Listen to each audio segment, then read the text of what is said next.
You got David Irvin of the Cowboys and Julian Edelman of the Patriots. They both were suspended for 4 games. What did Julian Edelman take? Speed boosters?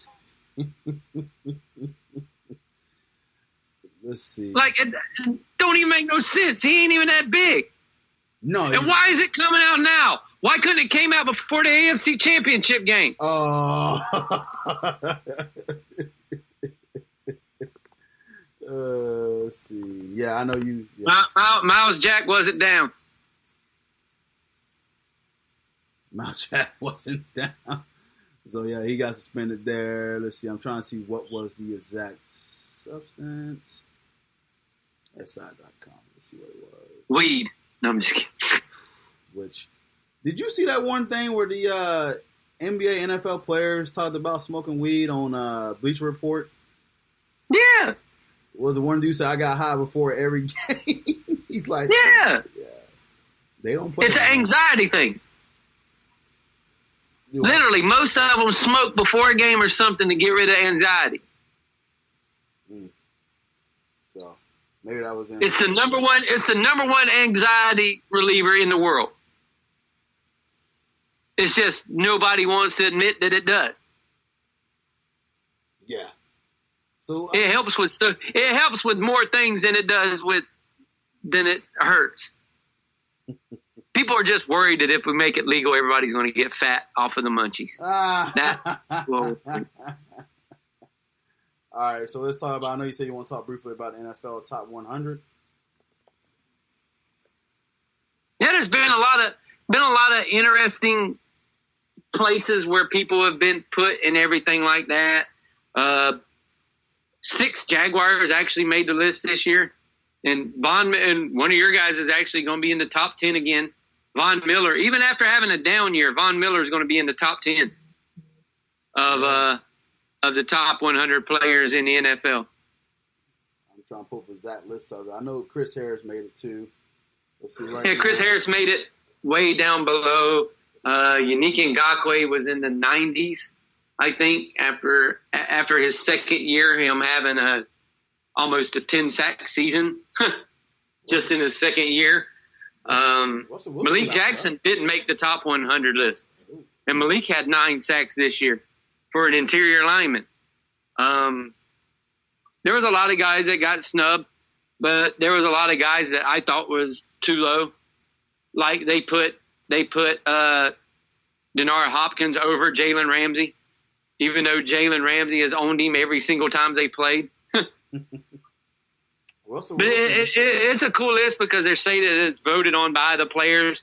But tell me this.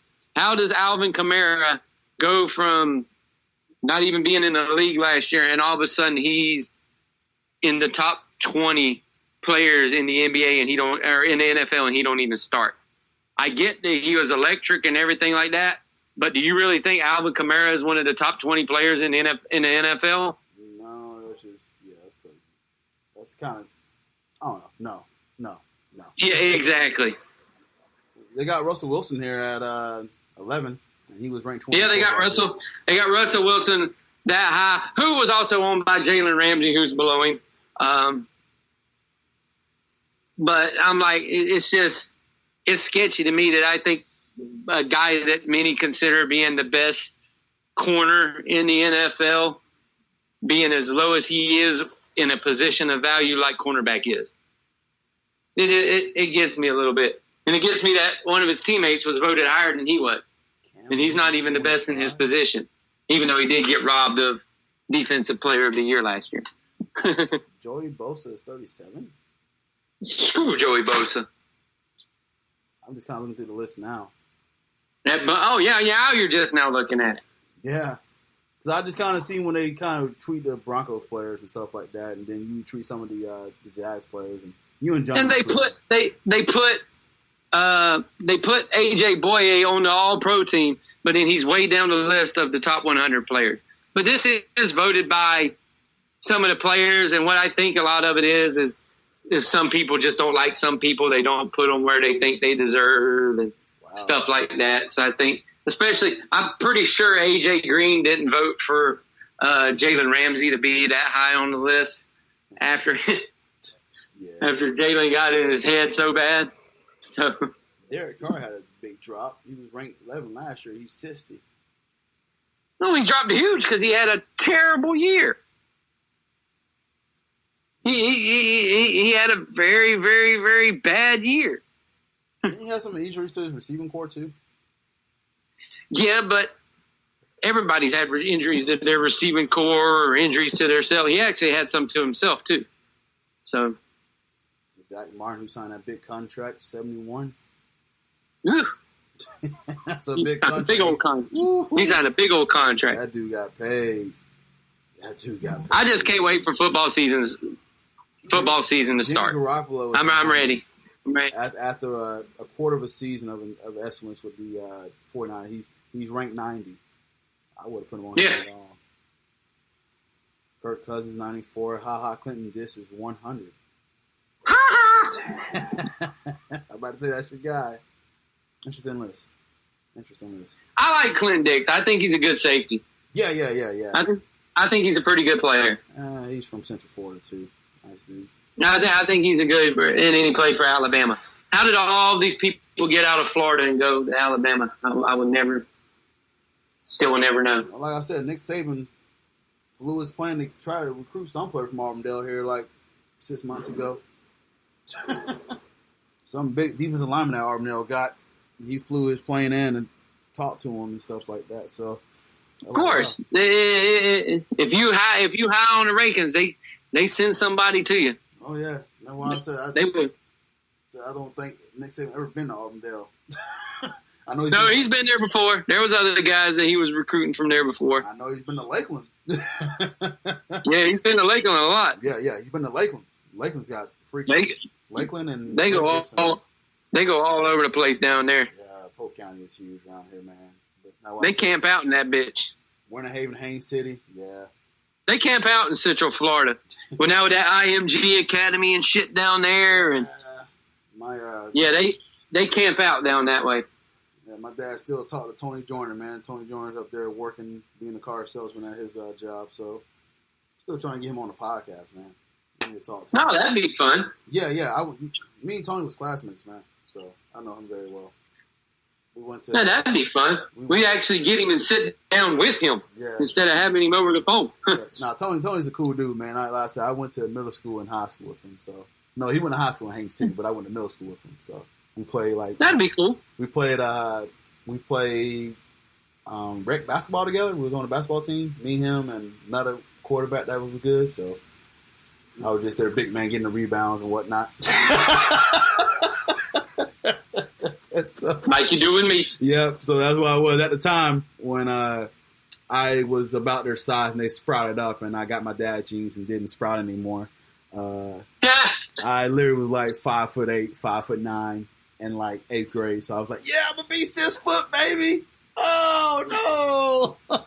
You're just wide though. Yeah, I'm just wide, man. You got the wideness, so at least you got that. Yeah. I got the. This is my mom's side of family body type where they're just stocky. So that's why I say that's why I'm lifting weights now. So everybody in your damn family stocky.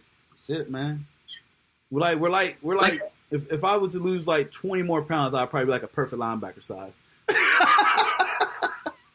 Seriously. And I'm just laughing at that, man. I could be perfect linebackers. My shoulders are wide, like you said. Like, yeah, you're just wide, man. That is. You're wide. Yeah. And your head's big. Dang. Critical hour, man. Well, your head's only big because you got all that crazy-ass hair on top of it. Yeah. Now, everybody's like, man, you weigh that much? I'm like, yeah, just because I'm wide, man. Like, my pant size is 42, and you look at Sean, his pant size is 38, but we're the same size. Your pant size is like 42, 30. Yeah. I'm telling you, man, you ain't lying. It's just like, I just got these big thighs, man. I don't know, man. Well, Sean's different proportion, though. Yeah. Sean's got a big upper belly. I said an upper belly. Yeah, top belly. He's got a bigger upper body. Yeah. Like his upper body is just where all his thickness is. Mm-hmm. And he's not as wide, but you go down to his hips and they become normal. He's got white person hips. All right, one last thing before we go. I know you want to go off on this.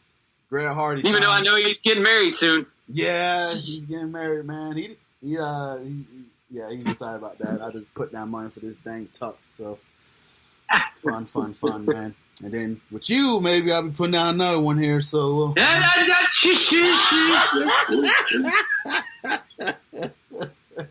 I'm about to start working 3 jobs, man. to pay for wedding tuxes. You should have just bought you one. Been done with it. I'm telling you, man. And then just get the color top they get, man. That's probably what I need to do. But what color are you wearing? He got us wearing black and orange. Is that it? No, not orange. Not. It's. I think it's some type of. Here, let me take a look because he sent us. He got this whole group thing going on where he sent us information, and I've seen a picture of it, but it's pretty nice, man. So it's kind of like a pewter color, kind of like a grayish. Like gray? Kind of like a dark gray. I had to send you the picture, and it's like an orange. Oh, so y'all have fun with that.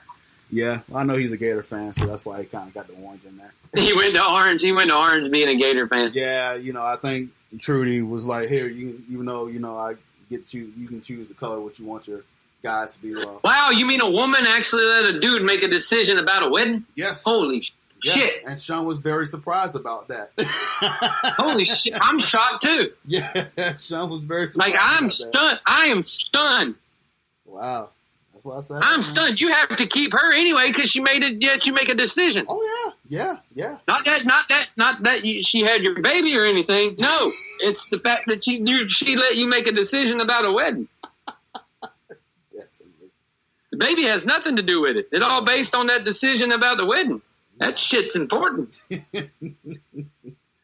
Woman usually never lets a dude fucking make a decision about a wedding. Yeah, I was surprised. Like, whoa. Okay, there you go. Hell froze over. All right, last topic. I gotta go plug this computer in. Greg Hardy signs UFC contract after first match knockout. Dana White gave him a contract. Kevin, your thoughts on this? A lot of people, as far as the women in UFC, is not really happy about this. So, your thoughts about it? First off, Greg Hardy's a piece of crap. We already know he's a piece of crap. He can't even go back into the NFL because he's that much of a piece of crap. But the person that's even more of a bigger piece of crap than Greg Hardy is Dana White. Because Dana White's a bigger piece of crap because there's a guy out there who's a great fighter and he's only got one arm, or he's got like part of an arm. He's almost like Griffin, the football player. King Griffin, yeah. But he's an amputee, and he's really good. And he's won a bunch of fights and everything like that. And he's asked for opportunity after opportunity to go into the Contender Series, like Hardy went into. Right. He just asked for one opportunity to go into that just so he could earn his spot in there.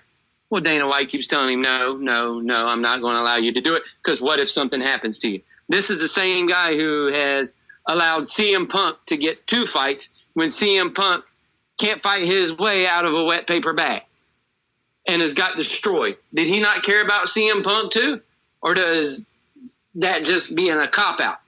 But anyway, back to the Greg Hardy thing. This is just a money thing for Dana White to go to, another ploy to be like, look, I got an ex-football player and all this stuff that's going to be fighting for the UFC. He's at least going to get one fight in the UFC. We know that. But he's a piece of crap. So both of the piece of craps can have each other. I don't watch UFC anymore anyway because I know how much of a piece of junk that Dana White is, so I don't even follow it no more. Support it, right? But hey, if they want to give Hardy his shot, go right ahead.